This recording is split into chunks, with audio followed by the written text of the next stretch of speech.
Good evening, class. Tonight I chose the topic of should college athletes get paid? It's that time of the year where college football is coming to an end. We got the Rose Bowl coming up. You have the Sugar Bowl coming up. You have the Peach Bowl coming up. Also, we have our BCS National Championship coming up. This is the time of the year that millions of dollars are being generated in college football through ticket sales, merchandise sales, television and network coverage compensation. After all the money has been paid out, those that generate this entertainment, they receive nothing.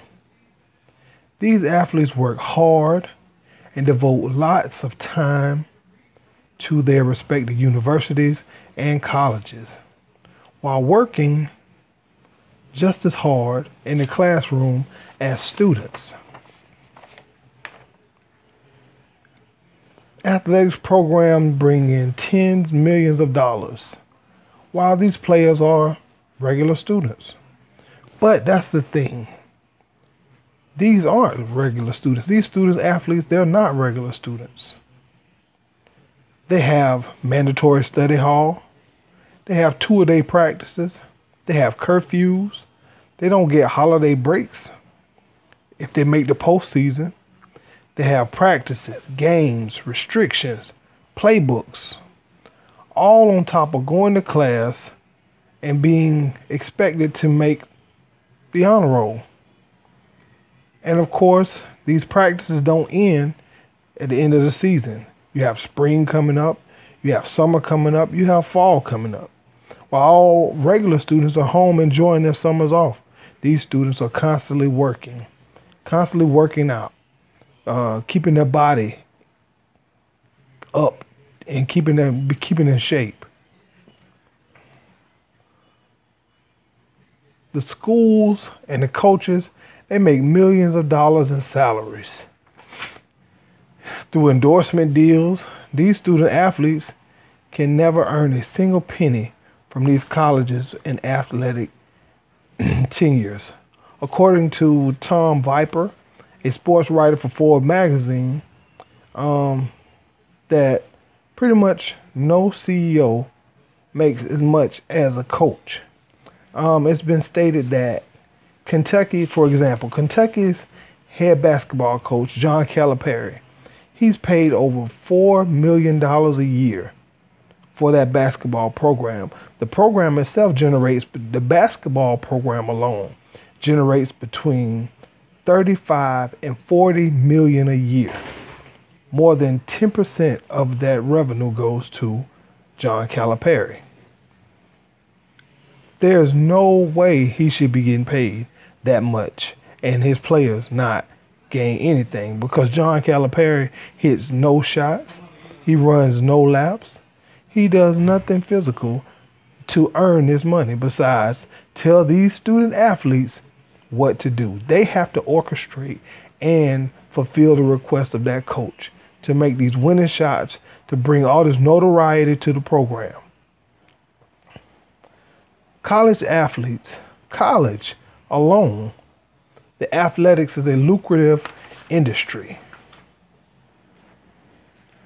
According to Michael Smith of the Business Journal, the 12 universities in the Southeastern Conference receive $205 million each year from CBS or ESPN for the rights to broadcast football games.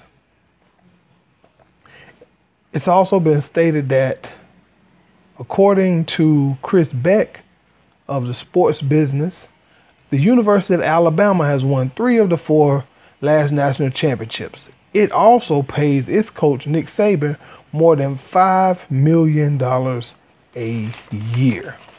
$5 million a year, but yet, just like John Calipari, the guys that he's coaching, these are the guys that are getting the job done. The coach is not going out there taking any hits. The coach is not catching any passes. He's not throwing any passes.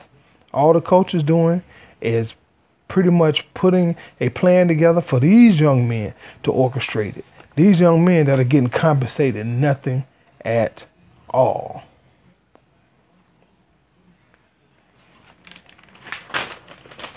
how can universities also allow advertising, concession owners, athletic gear manufacturers, retailers, video game companies, media companies to make millions of dollars from an amateur athletic event and not pay the stars 1 cent? 1 cent at all. University and colleges define athletes as amateurs. These athletes can't be paid, nor are they allowed to receive gifts or any type of endorsement product at all. I did some research, and my research came back with a strong word that I've never heard of before, but it sounded good, so I decided I would put it in my outline. It states the NCAA is a monopoly. A monopoly it means that they are in a market where they are the one buyer with unlimited sellers. They are the only market that allow these young men and women the chance to showcase their talent to professional teams. This also allows the NCAA to set a cost for what they'll pay for these young athletes' labor. And you know what that cost is? Absolutely nothing. Nothing whatsoever. And it's awfully clever that the NCAA operates under a nonprofit status. The NCAA alone, they made $912 million last year. 90% of that income came from a basketball tournament, which we call March Madness. This tournament pretty much is a 3-week event. So the NCAA made $912 million off of these young men's talents for 3 weeks. That's 3 weeks out of a whole entire year. And you mean to tell me we can't compensate these young men anything for putting their skill level on the line, for putting their health on the line, for cutting out family? I know they miss a lot of family events, but they are amateurs and they can't be compensated. This is an issue that I clearly don't understand. How do we make $912 million and we can't budget a stipend to give these young men? I'm not saying pay them like they're a professional. No. But give them a stipend.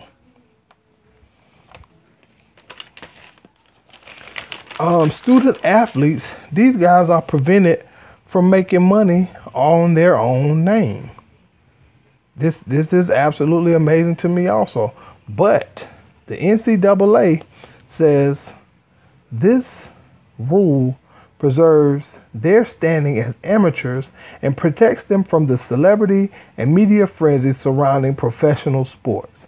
That's absolutely crazy to me, because these young men are on television every Saturday, just like the professionals are on TV every Sunday. These young men's faces are on the TV every Sunday. So when they leave that campus, these guys are celebrities. The popular players, they are celebrities. People notice them in the malls. People notice them in the grocery stores. They are celebrities in their respective towns and cities, especially in Division I. These guys are on national TV all the time. You know, they're on ESPN every Saturday. They're on your local shows every Saturday. So with the NCAA trying to preserve or protect these guys from being celebrities or media frenzies, I just don't see that at all.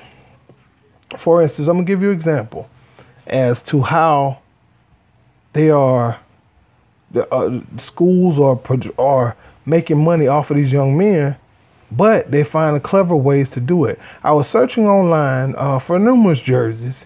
What I noticed in college is that these young men's jerseys, they have the number on them, but they have no name on them. So with them not putting, what I've learned in my research, with the colleges not putting these gentlemen's name on the back of the shirt, they don't have to pay them anything. So now, you mean to tell me all of these fans who going online or going in the stores and purchasing these jerseys, are you telling me, let's say, for example, Tim Tebow, one of the most popular college players at the University of Florida or in the world. So you telling me that you have numerous hundreds of thousands of fans that are going out and just purchasing this jersey just because they like the number 15? Absolutely not. Everybody knows what that jersey represents. That number 15 represents Tim Tebow. But Tim Tebow will never, ever, ever, ever see a dime of that money because the NCAA and the universities have cleverly made a loophole to where these young men can't get paid for their names. Even on the video games, they have these young men, they have all their background information, but they never use their names. When you play in college, NCAA, on the PlayStation, they have a video game. NCAA, they come out with this game every year. They change the players up.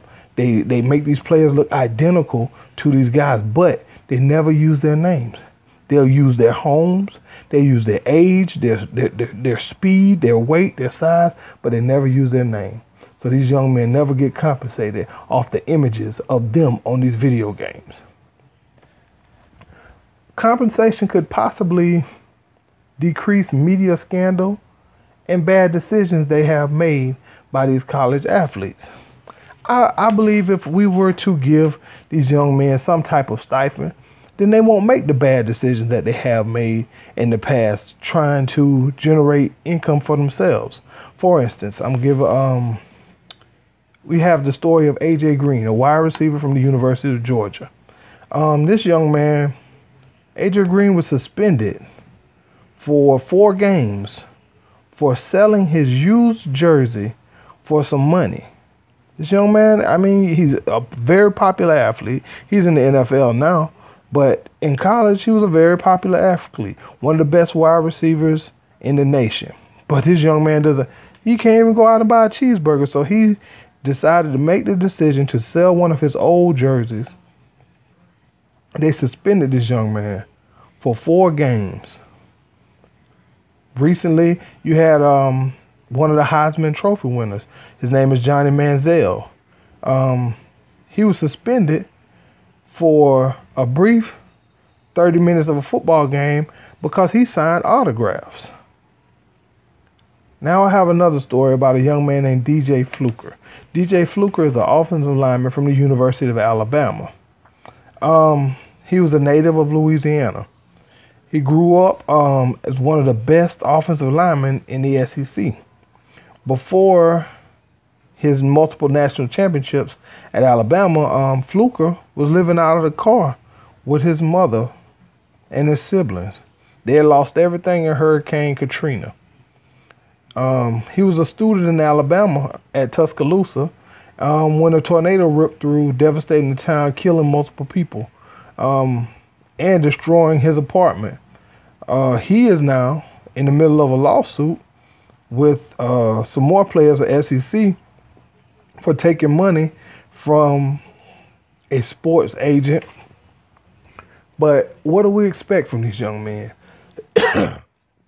What do we expect? These young men, they're doing the best that they can do. But they're out here every Saturday giving their all. And like I said, they're not a regular student. Regular students can get jobs. Regular students have time to balance jobs. These guys don't. From class, they're getting up at 4:30 in the morning to have meetings. They're doing their sport. Then they're going to class, going back to their sport.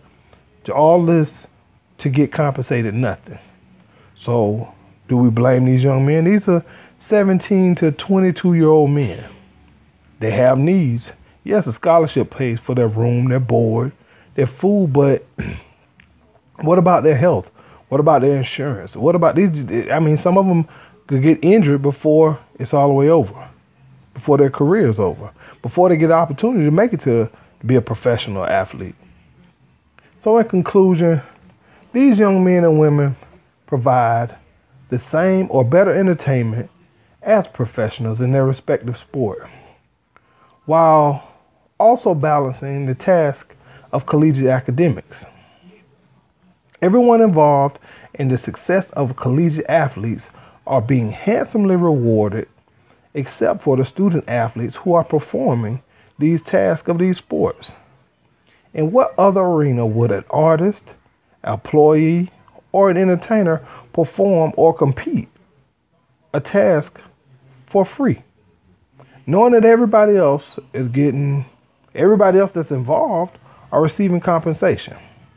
In my personal opinion, let's pay these student athletes for being entertainers, or simply just for being mature enough to balance the task of being a student athlete.